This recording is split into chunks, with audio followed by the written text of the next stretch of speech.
中丰原有一间军用品店，头家一起火啊过的人，因为可能是投资黄金防诈骗，才来行地路的。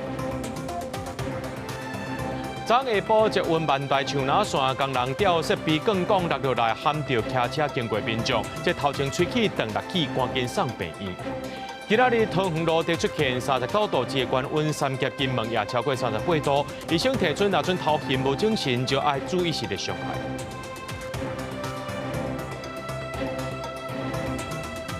各位观众朋友，大家好，欢迎收看这个初三AM新闻，我是嘉豪。气象署初三针对各类县市发布高温警示，伫咧桃园的路地就出现39度之的高温，若新北市的三峡含金门呢，也超过38度。根据着卫福部的统计，讲这7月初1、初2这2天，因为热伤害去就医的就上百人次。着急诊医生也讲，最近逐天呢，拢有5-6件因为热伤害来就诊的。所有民众若准发现讲你的头型无精神，就要特别注意。一头赤影影，突然行伫咧路里，嘛感觉烧乎乎。袂少外省员，毋是去互一头拍甲乌去，啊无就是家己准备去冰水，穿青色的外套或者是挂手笼，规身躯包甲目睭睭，避免热伤害。可以去那个槟榔摊，他说有那种卖那种结冰水，差不多20块1罐的，然后就直接买来喝。一直流汗呢，待不住。别人比较不会流汗，那可能习惯了可以。但是我摸上去都是水啊。晒伤一定都会晒伤啊，习惯了就麻痹了。中央气象署初三针对超过10个县市发布高温特报，桃园路的测站测到39.2度，是全台湾上高温。新北三峡的测站甲金门测站拢超过38度。桃园的中台临海站，还有屏东关山猪门高温拢有37.1度。根据卫福部的统计，今年6月初1至9，因为热伤害去互医生看的，都有624个人次。7月初这2天，有超过100人因为热伤害来就医。大概一天可能5-6件有吧。早上最多当然第一就是老人家可能有时候晚上可能水喝少，然后晚上不开冷气，对家人发现怎么老人家能全身发烫来，以为他发烧感染，其实很多是中暑。不过这热热的天气，到拜6礼拜可能会有变化。天气专家指出，今年第3号风台热温，初三透早形成，对台湾并无直接的影响。不过要注意，目前在菲律宾北边外海有一个热带扰动 9-W 有发展的趋势，上近拜6礼拜有可能会形成风台，而且离台湾仅500-600公里，也要持续注意伊的变化。角度比较大的话，就会压到我们的东南边或者是东边的海面上。那如果是走中间的路线，就是直接对着台湾来。所以无论如何，看起来这个系统大概对台湾都会有影响。气象专家表示，目前这个热带扰动 9-W 形成风台的机会真大。按算到拜6礼拜，伊行线的路线就会较明确，呼吁民众要是要注意最近天气的变化。记者综合报道。进前伫台大妇产科医生郑文峰涉嫌甲人摕药了后性侵，对3名查甫业员卡来手来40万交保了后呢，率来逃走出境。台北地方法院进前甲发布通知，台大病院的院长吴明贤今仔日甲批评，骂伊是医界之体。台北市卫生局也强调，准备要来开医师的听解委员会，正接重大者会废止医师证书。将台大妇产科名医郑文峰涉嫌下药甲人性侵案转来进入司法审理了后，医师一直无到庭。台北地方法院进前裁定没收代票40万保释金，搁发布通知。台大病院院长吴明贤初三公开批评，郑文峰做上歹示范，一旦讲是台大的建校台，嘛是台湾医界建校台。这简直是台大支持，也是台湾医界支持。做错事就是应该要接受法律上的，他不敢面对，在这个法律上，我觉得不管是作为医师或是作为一个老师，他都是做了一个最坏的示范。郑文峰互人控告2020-2021年任职期间，分别邀请3个女业务员去食饭，伫酒内下药带去旅馆性侵，也是威胁。台北地检署去年11月以药剂加重强制性交未遂、强制威胁等罪解起诉，没想到伊起步占道，互人通缉。对这件代志，基层医师团体认为，类似这种情形重大违法行为，应该赶紧召开医师调解委员会，废止伊的医师证书。根据医事法，该医师如果有性侵类似的情况的话，其实应该是那个县市的医师工会跟卫生局去主办这个惩戒委员会，然后看要不要把医师的执照吊销，或者是暂时停止执业。我们已经请2位就是议程的委员先做书面的审查，然后现在是函请这个郑医师来做说明，一直没有来，我们还是会进行惩戒啊。对这种情况就废止医师证书。对这件代志，台北市卫生局讲，这个案件已经伫家庭事会函请陈文峰到议定会说明，也依法做处罚。上紧7月底8月初就会有结果。若是情况重大，会当废止医师的证书，也就是无法度过执行医疗业务。记者综合报道。来看中油桃园观音第3接收站的工程，昨暗头仔呢有一个水底作业的人员畅水落去施工的时阵，所发生堵水意外，送到病院了后，由员救无回来。接案署的人来到现场检查，才有可能是畅水的时阵，这面大接头引起才会堵水死亡。专案目前交予检警来调查。救护车驶入去工程区，中油桃园观音第3天然气接收站的工程传出公安的意外。一个姓李的查甫人呛水落做水底摄影的作业，伫水底超过5分钟无起来，同事甲嫌也无反应，该救起来时阵已经无喘气、无心跳，送病院要是救无倒来。患者头部前额有3公分撕裂伤，身体无明显其他外伤。救护人员到达现场，接手实施 CPR 以及施打骨针、上卢卡时后，送新屋部立桃园医院抢救。经小调查，这个查甫人是针对外口市红坡地新建工程。呛水咧迄水底肉粽甲危害的工课，煞不幸堵水死亡。针对这点，中油表示遗憾，强调会做事故的检讨，不过袂影响第3天然气接收站工程的进度。根据了解，这是外包的营造商发生第2届公安的案件。去年底因为大影扫即摆工程的 H 型钢体，牵连到劳工才来造成事故。这个是由一间海事工程公司外包水底作业的业务，发生呛水源堵水死亡。当下也要求承揽商要停止相关作业，也督促这个厂商要从优从宽，尽快跟这个当事人的家属来谈后续的一个协助事宜。这个公安的意外初步判断可能是呛水的时阵，这面大的所在唔知影是安怎落去，滴水水怎走入去面大内底才会堵水。呛水专家推测，这个往生者的面大应该是高阶水底作业咧用的面大，不过面大有接头完全锁死的，嘛有会当跳落来的，两种的计效无同。呼吸管线呢，有可能被直头绊住，导致缺氧，死者要从水里拉上来的过程中，导致这一个面罩的结构被破坏掉，让水面上的人误以为说这个装备是呼吸管跟这个连接处脱落。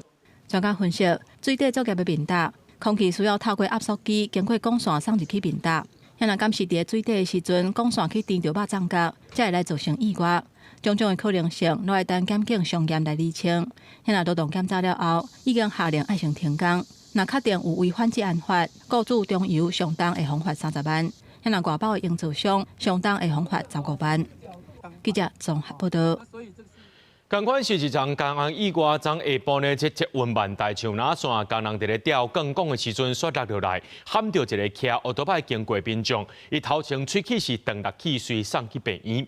那新北捷运局承认业者操作问题，已经下令停工，尚无罚6万。那这案署也派人到现场了解，那种违反这案法，上当会当罚到30万。结婚时间拍拼伫做吊车嘛，当伫吊挂，毋过做到一半，向有杠杆杠伫边仔的车路，工人赶紧去外口看。骑机车人经过，煞叫撞到车头全毁。骑机车人虽然无性命危险，毋过落去喙齿断去，佫有头晕的现象，互人紧急送医。我是听到声音，后来出去有一个机车骑士满脸是血，然后已经躺在那个人行道了。捷运工地紧邻道路就在树林区的中正路上，现场不但道路狭窄，而且车流量大，汽机车频繁通行，只要施工稍有不慎，对来往人车都是风险。出代志的工地就伫捷运万代树林线树林段，厂商赶工伫做捷运基础条啊，煞伫初日下晡5点外弄到围篱遮的设施，引起公安事故。新北捷运局坦白讲，业者操作无细致，毋过毋是吊挂的杠杆落来，是支持篷布甲围篱的镀锌杠杆，弄掉了后规片倒落来。因施工厂商操作不慎，导致帆布支撑管砸伤路人，开罚至少6万元，以及停工并要求改善。检察员已经在现场在检查之中哈，如果雇主这边在施工过程中违反了职业安全卫生法的话，那雇主部分呢我们处以最高达30万的一个罚款。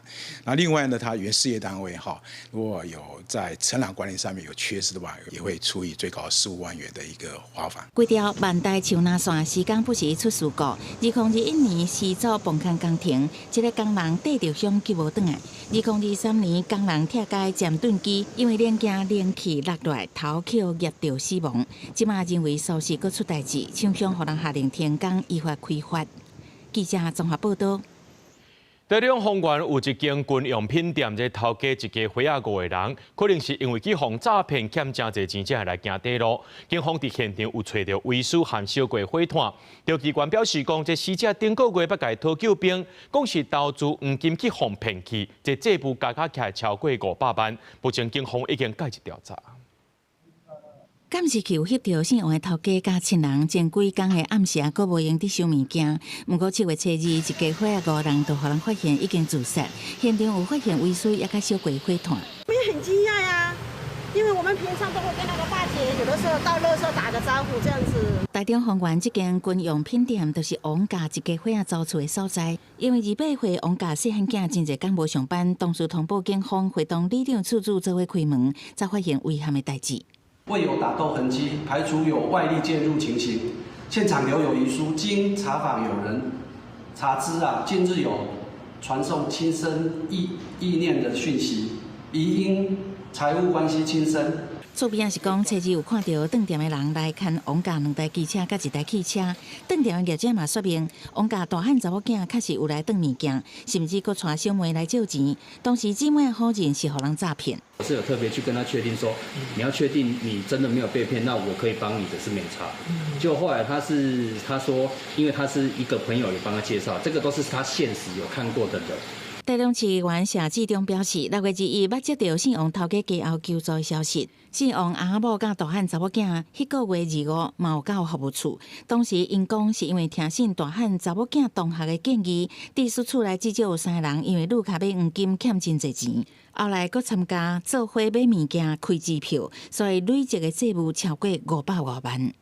所以说他们一开始就去刷，然后赚了3000，真的有。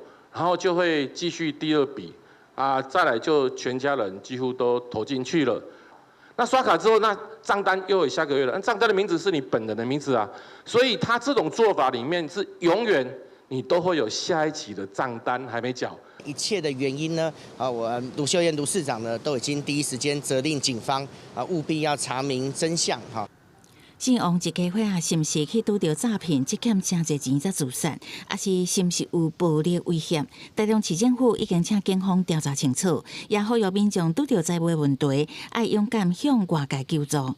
市政府完有相关的资源，拢会当提供专业的应对甲协助。记者综合报道。亲像去防骗的案例，就有人来行底路。警方是呼吁民众会当和警方合作，抓诈骗，日后会当透过司法把钱吐一寡转来。只是讲这诈骗的步数一直咧换，民间团体也发现讲，面册一直有诈骗集团去看广告，害民众去防骗。因也要协助这受害者去告面册。去年底，台北内湖一对母女听信投资诈骗，损失1200万，行绝路。台中初3嘛发生一家伙仔5个人拄到投资诈骗，规家伙仔自杀。6月底南部嘛查到一件专门骗民众投资黄金现回集团，22人互人骗4000万。根据105打诈仪表板的统计，顶个月敢若假投资诈骗超过16000件，财损金额超过89亿。5种主要的诈骗手法包括假投资诈骗、蒙古诈骗、假交诱等，其中假投资诈骗手法是上大件的。发现自己的要投资必须还要在缴什么保证金的时候，不要用自己的不动产再去借款最近的诈骗他会这个要求你再用不动产去抵押借款，结果到最后就会导致你的房地产都一去不复返。警方呼吁拄到诈骗唔通绝望，配合警方破案，有机会向对方求偿，讨回部分损失。民众介意使用的社群媒体，也去予保护人士利用，定来出现投资诈骗的广告。民众若无识字，就会防骗。所以有民间团体决定协助被害人集体向面册提告。脸书是全球最大的社群平台，那它应该有占尽企业社会责任的义务，妥善来履行防诈的义务。那不过他们却放了这个诈骗广告在平台上面来投放，那没有落实审查的机制。民团表示，目前15个受害者甲协会联络，互人诈骗的金额超过2亿，受骗的形态拢是投资诈骗。司法部捌因为面册的广告服务违反防诈条例，重罚1500万。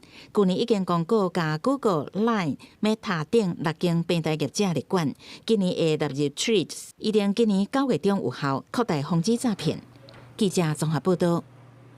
台南最近发生2件赌水意外，国有财产署拍算要架起到前站盐水厂的路封起来。迄个外界是认为讲应该爱加强宣导措施，不过台南市管理局是认为无安全设施也毋是合法的场合，民众本地就不应该去。热热期间，小水池内底人是吵，现场有救生员，相对嘛较安全。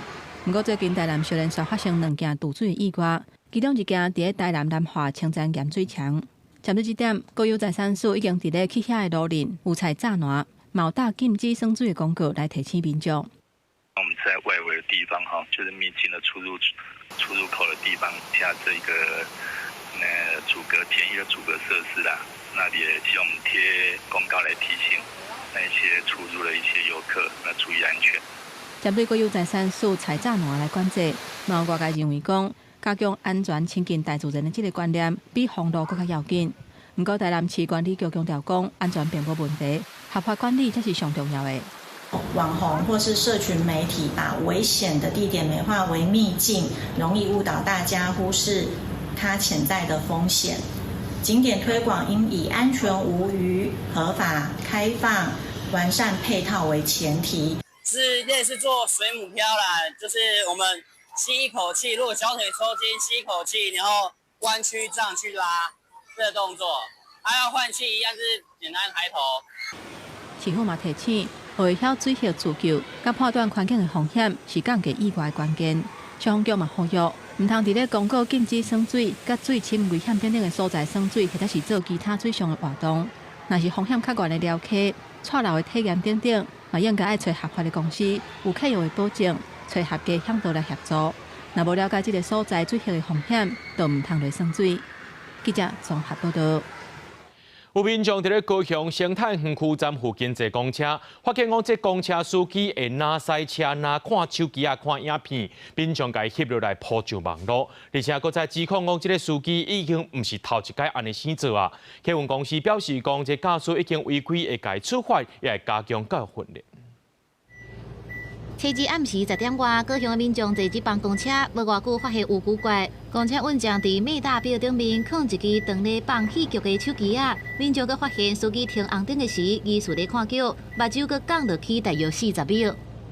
太危险了吧？因为你会分心，没有办法去注意到车况啊。在于执勤当中是绝对不允许拿手机起来使用，除非你有特殊的情况需要回报给公司，还是说你有发生肇事案件需要报警的部分的话，才可以使用到手机。民众质疑这是危害到安全，指控这位运将不是第一届看剧，把影片发布伫社群。客运公司回应讲，运将的行为已经违规，因为公司明确规定，除了特殊的情形，司机是禁止伫赛车时用通讯产品。就是可能他会当下会分析，所以导致他可能会过站，不然就是有客人要在交叉，他可能刚好在看剧就会过站，不然就是没看到车要转过来就刚好车祸也是有可能的事情。他要上班的时候手机收起来啊，叫他收起来啊，公司收啊。加强这个驾驶长的教育训练以外，我们依照市区客运的亏损补贴的作业规定惩处，那另外纳入服务品质评鉴去做扣分。客运公司对行车记录器检判司机时停红灯的时看剧，已经违反规定。虽然到这8个月，伊平常时是无啥问题，过去也无妨申诉，亲像这款的行为，但是这届会约谈并且搁教育，也靠伊的年尾奖金处罚。交通局也针对客运公司进行处罚甲扣点。公司新闻采访报道。迄条海洋文教基金会调查船测试伫咧花莲外海，发现到一大群的翠鹅，这是一种真罕见的品种。基金会表示讲，英国发现这种品种的，拢是靠大死亡的海鸥。这届头一届是伫咧花莲外海看到一款活跳跳的。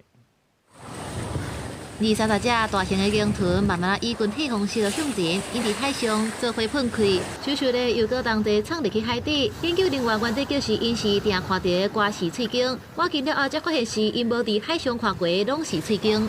在过去的资料里头，这个鲸种大概只有在搁浅的时候才能够知道它是长什么样子。结果没想到昨天竟然一次出现了20几头，让所有的研究人员都相当的兴奋。所以这是首见嘛？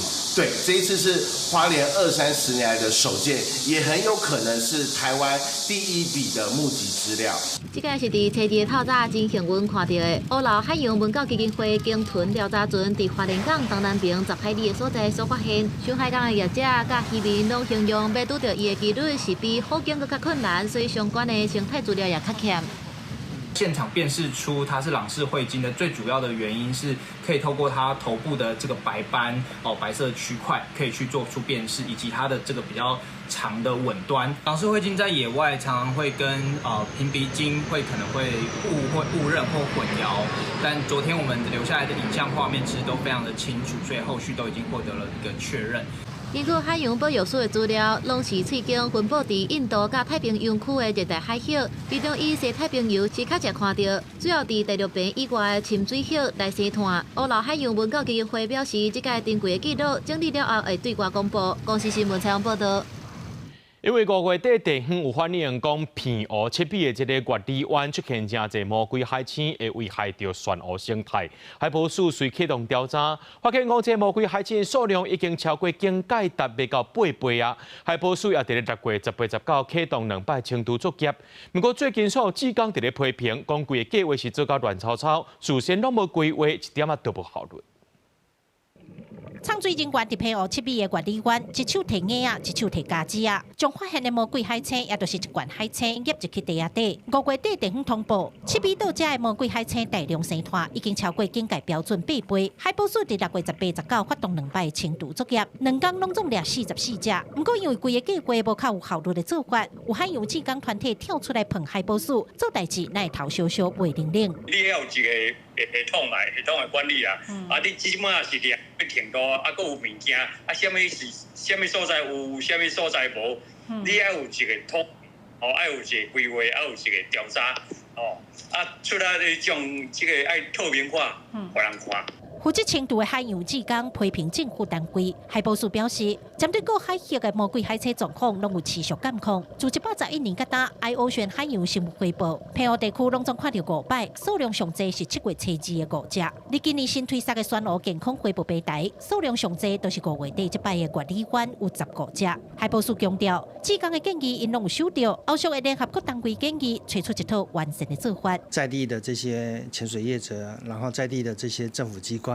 来共同协调，大家彼此的分工，或是大家彼此要怎么样去投入这个急迫性的，或是将来中长程怎么样去监测这个极冠海星。因为气候变迁甲少天敌的关系，魔鬼海青会大量生团，危害船湖的生态。去年伫东沙宽大都捌出现这款状况，除了靠地方的即时汇报甲清除以外，海保署即阵也当咧积极找找较有效率的方式。记者柯家族柯朝阳高雄仓报道。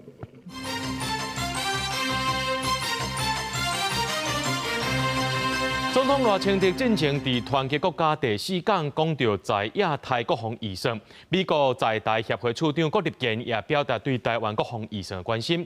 也拿4100亿的强化安全论性特别条例，立法议会按算伫明仔载处理。其中呢，强化国土防卫论性的部分有1500亿。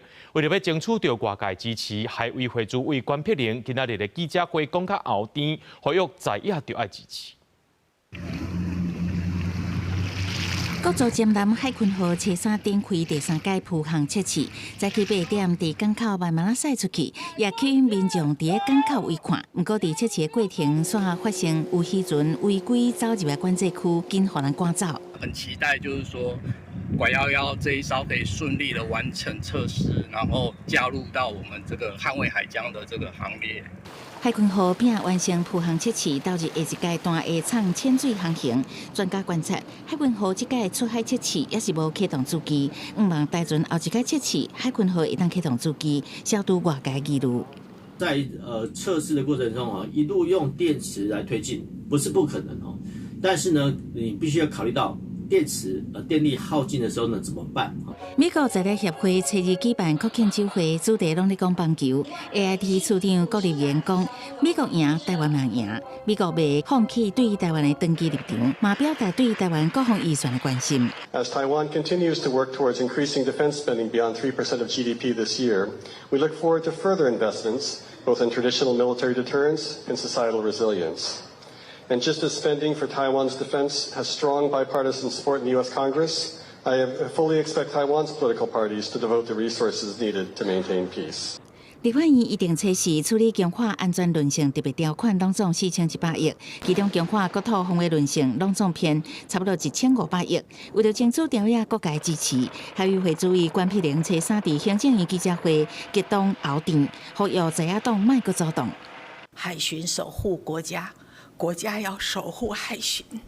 拜托大家，为什么我们需要特别预算？让它从执法的角色充分的变成执法加国安的角色。我们国安面临了急迫的威胁，若平常以公预算来支应，将缓不济急，所以恳请国人能够支持。国防部讲，因应区域局势甲敌情威胁，只有透过特别预算，才会当伫关键的时刻维持战力。行政院都用提供特别预算用伫提升国家韧性，强化国土防卫能力。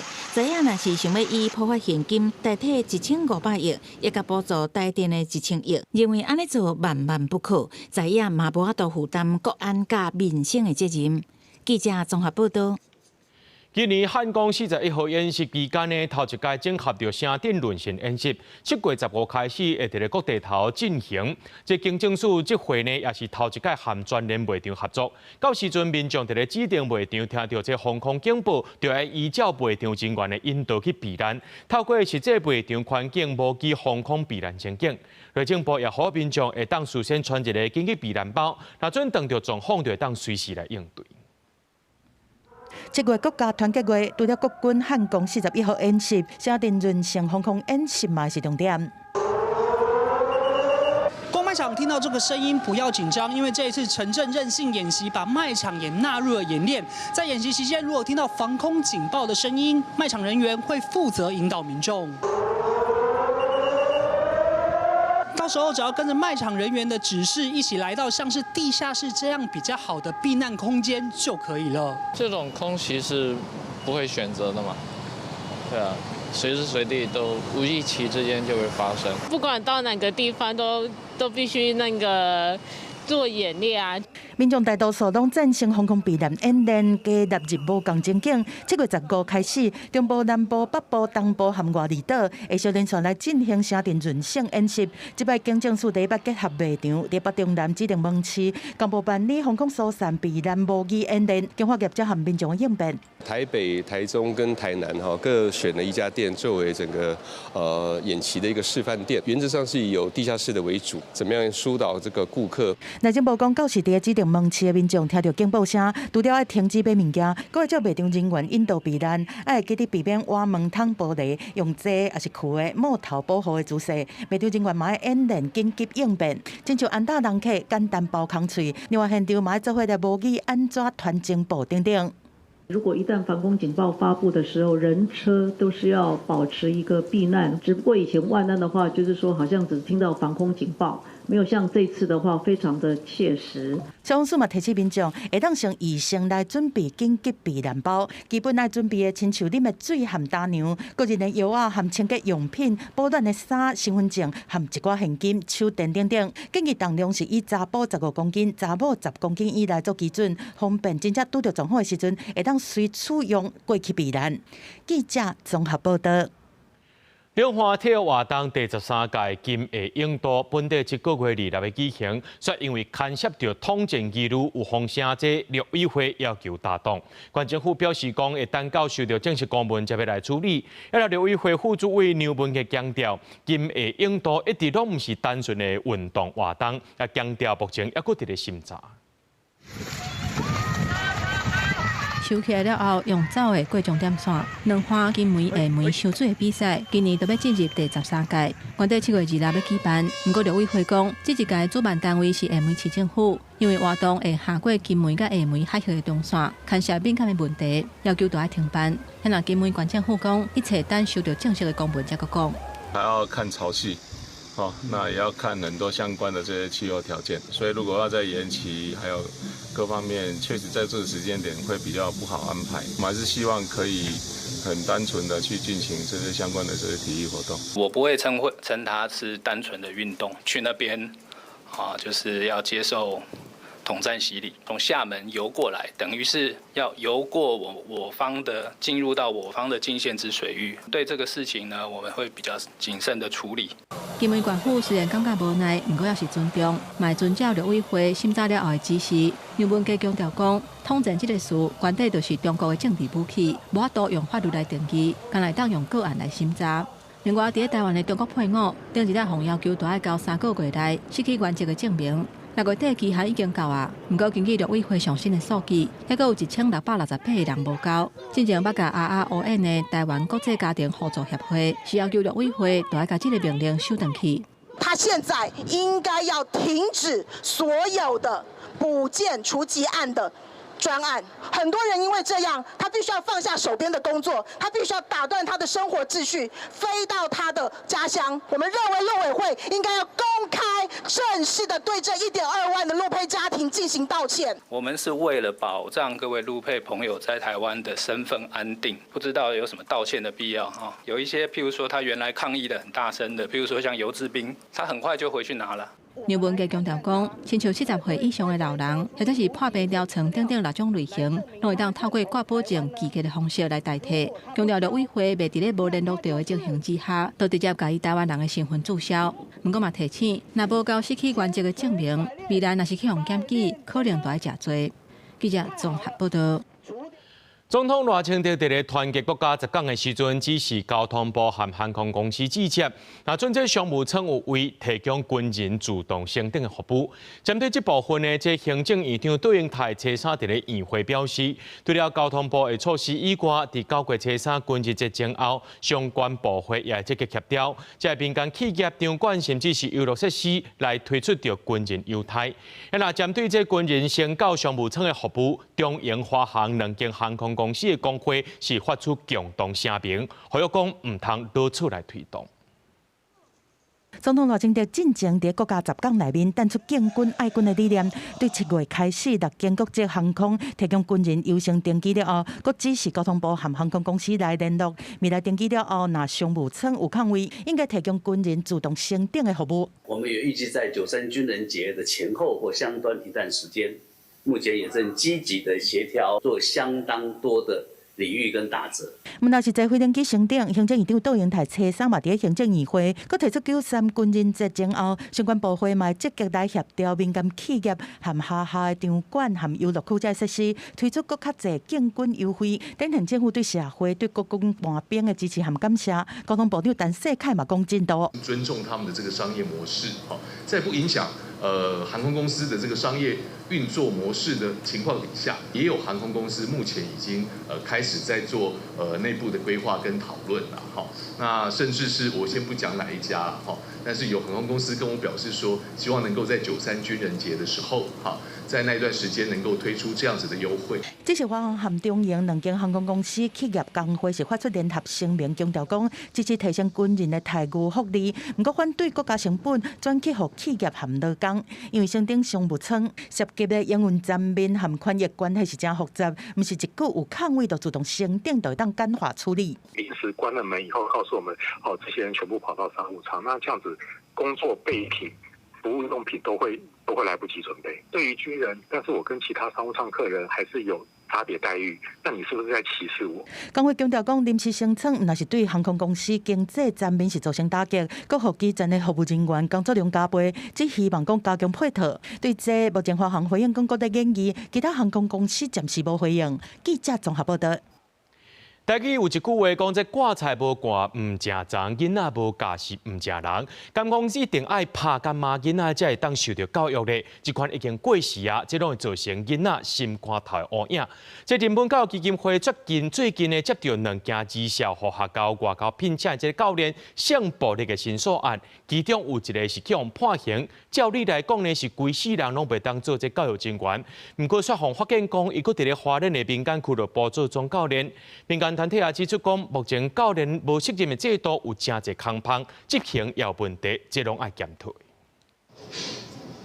他们发现，其实有其他家长反映过黄教练不当行为，包含体罚、羞辱性的言语，甚至有孩子说黄教练当着孩子的面亵渎。让孩子很不舒服。家长真侪该反映学校倒球社团的教练讲话行为受超过，学校煞当作无看。人文指出，性的教练连续刷地新着真侪间学校甲民间运动场管出问题，要互人续聘。一直到最后一间学校发生性侵诈，终身袂使任用。新的县政府一直毋讲是毋是普查，国教署讲新的县回应有6间学校进行229个学生囡仔普查。所有的辅导系统都必须要接住这些受害的学生以及目睹的一个学生。这个部分我们会再要求新竹县政府教育局这边督导学校要去落实所有的辅导工作。日本国点名羽球教练李建伟，107年伫花莲学校任职，妨害性自主判决确定改聘，终身袂使担任教育人员，却伫民间俱乐部长期担任总教练。113年甲114年，花莲县长杯教练，今年5月，佫以俱乐部的名义带团去日本比赛。对这件代志，花莲县教育处表示，也需要了解。花莲县政府怎么一回事？这个通报没有用吗？没有执照，他可以当教练。还可以接触儿少、接触学生，带他们去比赛。在还没有修法可以去做这个不适任名单的一个公告之前呢，那现阶段我们还是希望就是说民众可以从我们的教练证照查询系统去选择这个合格教练。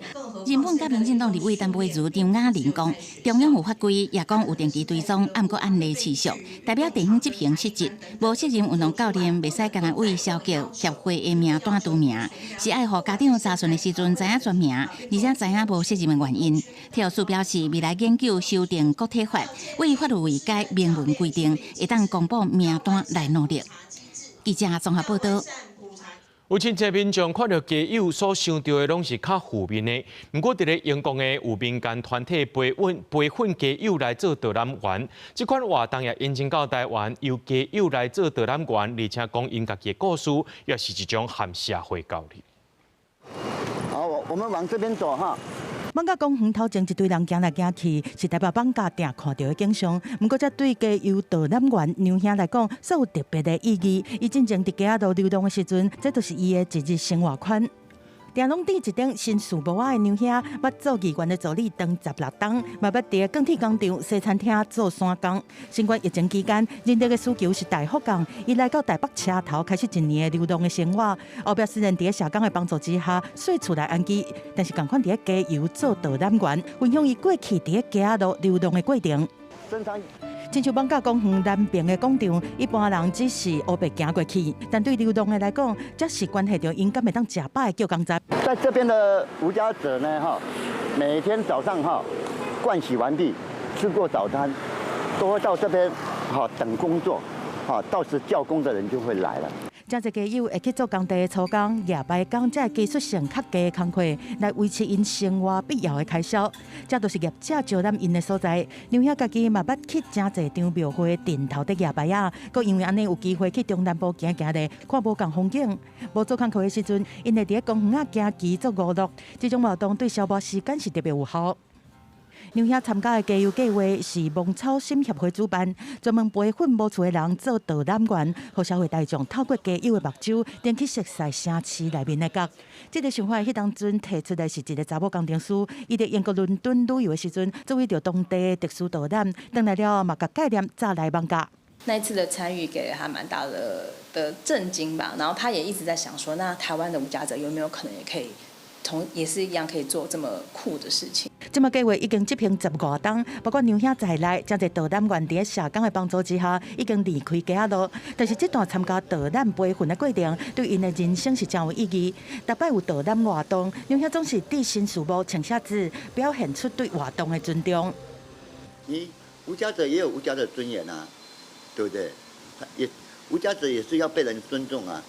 对，毕竟大家都是人嘛，对不对？你保证你以后不会成为无家者嘛？只不过说你现在有钱而已，无家者没有钱，就在这个差别啊。一般民众看家友，大多数拢是有固定印象，观感常常拢是负面的。家友在承受这歹名声的压力之下，佫较无法度向别人拍开内心。做导览员是一个自我觉醒的经验，毋若是讲家己的故事，佫较珍贵的，就是含这个社会交流。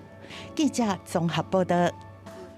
迄3场丁胖公投案8月23特别投票，今仔日有真侪为长期关心核电基地的这个屏东人甲团体徛出来发声，因反对核三丁胖，因也谴责南北在野党操作公投，无顾屏东的安全。反对蓝白恶斗，屏东不再牺牲。发出口号，真侪位长期伫屏东生活的居民做伙。因批评南北在野党5月20日伫立法院通过核三厂丁胖公投案，完全无评估甲讨论，无顾地方安全，佮害屏东甲全国其他的县市对立。现场有当地居民念诗表达不满。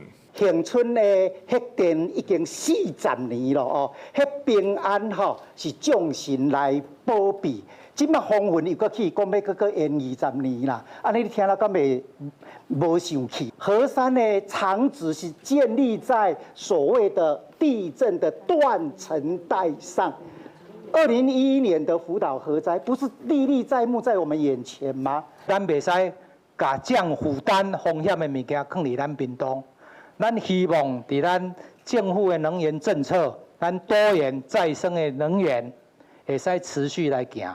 当地居民表示，40年来，地方民众生活伫危险甲惊吓当中。根据记录，核三厂发生过2摆2级核子事件，14摆1级事件。今年3月佫发生火灾，一旦不幸发生核灾，到时屏东的农渔产业恐惊会亲像日本福岛灾区，互市场拒绝，经济甲社会拢会全面受创。作为屏东人的我们，认为能源转型是一个很重要的过程。那我们在这个过程中，其实是需要更多的参与，而不是透过选举或者选票就这么轻易的决定。现场团体甲在地人共同发出声明，屏东早伫2022年达成民生用电100%绿电的目标，未来嘛应该甲再生能源相接。伊嘛呼吁中央甲地方共同推动能源转型，无应该为着回馈金，也是转避能源无够的丁胖。因强调核案袂使靠公投表决，呼吁全民共同守护屏东的未来。记者柯永哲，屏东报道。拍远20多年的这个中华关电古迹宝岛远东戏院，最近公所呢，把这私人的股份拢买倒转来啊，要开始推动整修活化计划。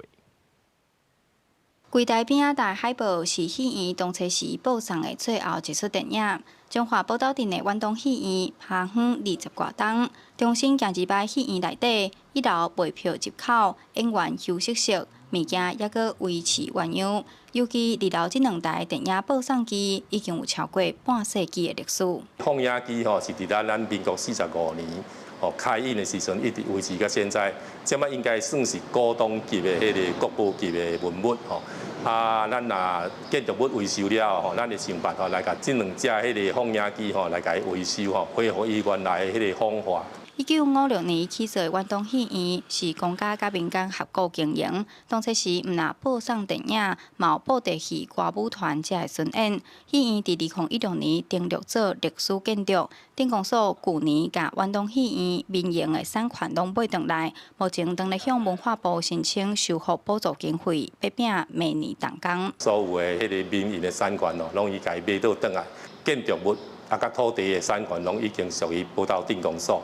所以咱即马才有迄个统一的权责来甲伊处理安尼。伊伫咧宝岛的市中心，即个后方是要变做文化连接的中心。戏院内底的即个舞台变做像古早的迄个运用，毋是安尼，是爱有互人看到历史的深度啦。地方文书工作者表示，远东戏院过去是宝岛大家族的花园，有些私人的蚵仔是培育地方人才重要的基地。未来重新开放戏院，嘛期待当加入地方文书的小界，互众人了解这块土地历史。记者杨淑静综合报道。新竹市区附近的清水公园，有囡仔伫草坡啊看到一尾溜，家长呢随通报相关单位来处理。才发现讲，这尾蛇是真罕见的台湾第3级保育类乌白锦蛇，目前已经先送去新竹市的动物园啊。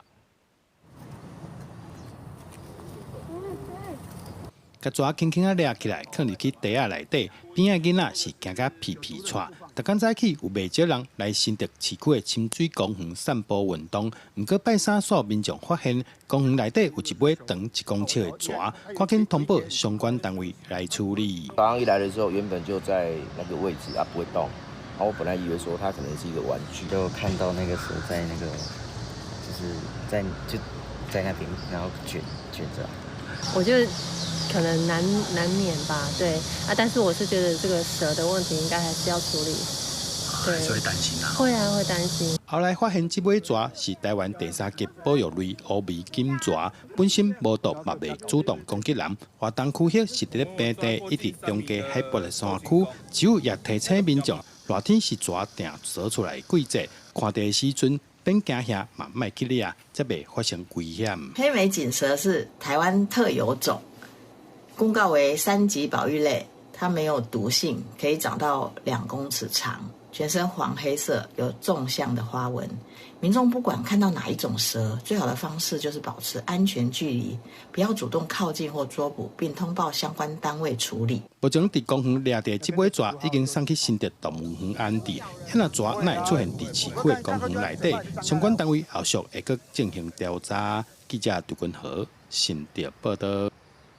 咱来看国际新闻，讲到这印尼的巴厘岛附近海峡，拜三半暝传出有一只船沉落海，船顶53个旅客含12个船员已经救到29人，确定有4个人死亡，还佫有32个人失踪，目前还佫伫咧找。这只船呢是伫咧拜三半暝出发要去到巴厘岛，想袂到无到半点钟就沉落海，船顶拢总载69个人，已经救到29个，确定有4个人死亡，还佫有32个人失踪，这事故原因佫需要调查。讲到欧洲最近是有够热，亲像德国的柏林，车子就出现38度，气象预报认为会到40度。另外，西班牙到希腊、土耳其也传出着伤过热造成森林火灾。到目前为止呢，已经有8人因为热浪或者是火灾不幸来过亡。西班牙的加泰隆尼亚地区伫小团的森林大火互相原正无赢。当局指出，火灾伫前一天初1就致使2个人死亡，到初2有2个人因为烧风死亡。另外，意大利甲法国也拢传出类似的不幸消息。为这阵的温度变化图会当看到代表极高温的深红色，由西向东一路横扫欧洲各国。气象专家指出，欧洲这阵的高温现象是热强效应所造成的，主要是因为高气压向下压制，使得地表拍甲正少的小空气无法度称悬，潜伫地表附近。Under the influence of what we call a heat dome, which is a slow-moving area of high pressure, the heat just builds underneath that day after day, week after week. That's moved up from Northern Africa into Europe. It's been causing extreme high temperatures across Europe. 根据研究，气候变迁甲热强效应的出现正有关系。One, they tend to happen more often, they're more persistent when they happen, and they're more intense. So we get higher temperatures. Record-breaking temperatures. I mean, there's been many daily records being broken across Europe at the moment. 高温若加路世界看到居民甲观光客围野雨伞、围酸水来降温，相关的国家政府拢做出因应的措施。法国政府对中部几个大区发出最高等级的红色警戒，提醒民众爱小心极高温。瑞士北部一个核电厂因为用来冷却的河水温度伤悬，电力公司决定暂时甲反应炉关机。但是伫森林火灾部分，土耳其讲。地中海东岸的切实梅火已经控制啊，不过为了安全，已经先撤离当地5万的居民。公司新闻，4家人编译。伫台湾去到美国，摕到麻省理工学院博士的王俊贤，运用 AI 深度学习，互无共一种机器人呢，会当真紧来熟悉执行着无共款的任务。另外一个伫咧 MIT 的博士生肖义璇，是靠着这 AI 分析飞行路线，推出着敢若金角遐大的无人机，会当飞去空旁救灾。来看公司国际记者彭主席来自波士顿的报道。波士顿是美国东方的科技大城，伫波士顿的哈佛大学、麻省理工学院、MIT 等100年学府，尤其是提供一大堆科技人才。甲美西重视软体研究无同，伫美国东方的波士顿，正为 MIT 出发，栽培学生发展会当互 AI 顶档的硬体技术。实力成功，但是爱用特殊的摄影器材才会当翕到。这是 MIT 软体和微型机器人实验室的成果，纯就是和一个银角啊差不多，所以当伫建筑物倒去的这棚内面，救一条一条人命。那像我们一般看到那种无人机用螺旋桨的那种方式，在这么小的尺度底下呢，其实也是很困难的。所以要做这么小的飞机的话，我们就需要学像蜜蜂，它们其实排翅膀的方式非常有趣，而且整个动作是非常精巧。对台湾来的肖义璇，想到细汉的时阵，伫咧台北的郊外，看到的芳，毋若是会当伫咧细细蕊的火之间平稳飞行，佮会当用飞行轨迹来传信息，想要甲芳的姿态转到无人机的身躯顶 AI 斗相共。我们大部分使用 AI 的时候是用，就是去看它的位置，还有看它的姿态，这几个是主要我们的去采的数据，还有我们给出去那个肌肉震动的大小，用这些数据就可以去训练新的模型，让它去可以控制我们的无人机。导入 AI， 互设立这个机器人发挥真大的力量。伫 MIT 关注竞争的环境内面，人数真少的台湾研究者，同款是厉害，甲互人错一个。为去年到今年，咱台湾人伫 MIT 的国际学生内底，敢若占1%。不过，伫上抢市的机器人研究，咱台湾的少年人是真出色。今年6月，摕到电脑科学和人工智慧博士的王俊贤，是对台中来的，正爱拍电动，好奇是与世界人物，敢会当透过 AI 伫现实世界顶当。想象人在把手伸到这个地，我们想的过程只会去想说，我会想象这里有个3D 点，我把手伸过去。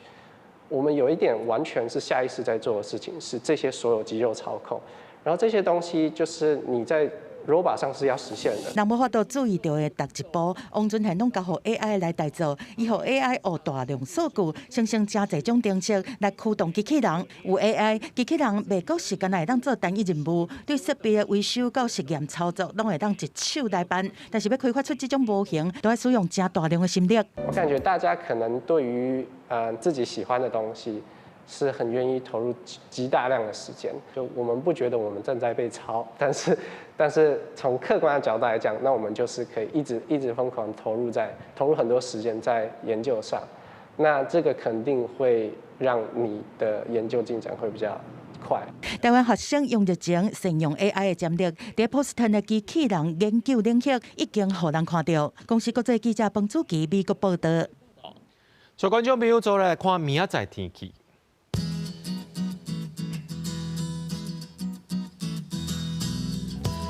吉隆台北汤圆新竹对27度到36度，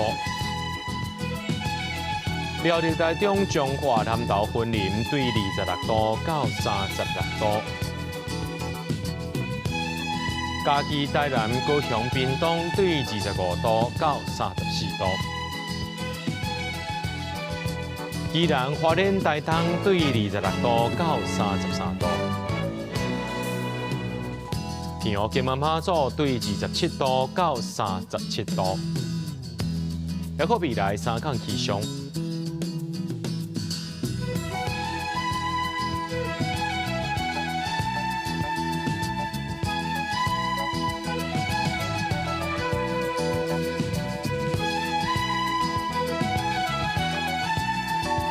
新闻最后，感谢各位观众朋友收看今日AM新闻，我是嘉豪，明仔载暗时7点咱再相会。